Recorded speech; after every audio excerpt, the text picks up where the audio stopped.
আজকে আমি গীতা পাঠের ৮ নম্বর শ্লোক শুরু করতে চলছি। তাই আমার সাথে সবাই একবার বলুন, হরে কৃষ্ণ কৃষ্ণ কৃষ্ণ হরে হরে। চলুন সবাই মিলে ৮ নম্বর শ্লোকটি পাঠ করে নিই। ভবান ভীষ্মচ্চ কর্ণচ্চ কৃপচ্চ সমিতিঞ্জয় অশ্বত্থামা বিকর্ণচ্চ সমদত্তিস্তথৈবচ।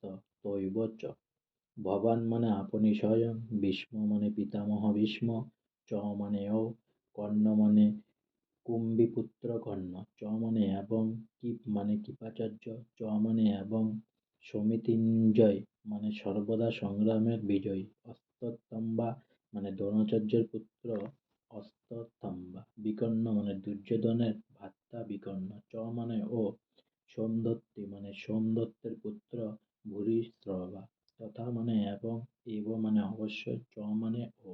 অনুবাদ: সেখানে রয়েছেন আপনার মতোই ব্যক্তিত্বশালী ভীষ্ম, কর্ণ, কৃপা, অশ্বত্থাম্বা, বিকর্ণ ও সোমদত্তের পুত্র ভূরিশ্রবা, যারা সর্বদা সংগ্রামের বিজয়ী হয়ে থাকেন। তাৎপর্য: পাণ্ডব পক্ষের রথী মহারথীদের বর্ণনা করবার পর দুর্যোধন তার সপক্ষে যে সমস্ত বীরেরা যোগদান করেছে তাদের বর্ণনা করেছেন।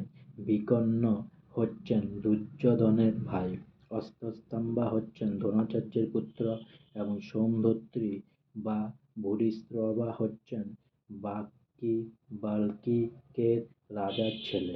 কর্ণ ছিলেন অর্জুনের বৈপিত্র্য ভ্রাতা, কেননা রাজা পাণ্ডুর সঙ্গে বিবাহ হবার আগে কুন্তীদেবীর কোলে তার জন্ম হয়। কৃপাচার্যের যমজ ভগ্নীদ্বয়ের সাথে দ্রোণাচার্যের বিবাহ হয়।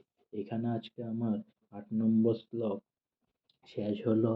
তাই সবে অনেক লাইক করুন, অনেক সাবস্ক্রাইব করুন, আমাকে সাহায্য করুন, আমাকে অনেক সাবস্ক্রাইব করুন, অনেক ভালো থাকুন, অনেক সুস্থ থাকুন।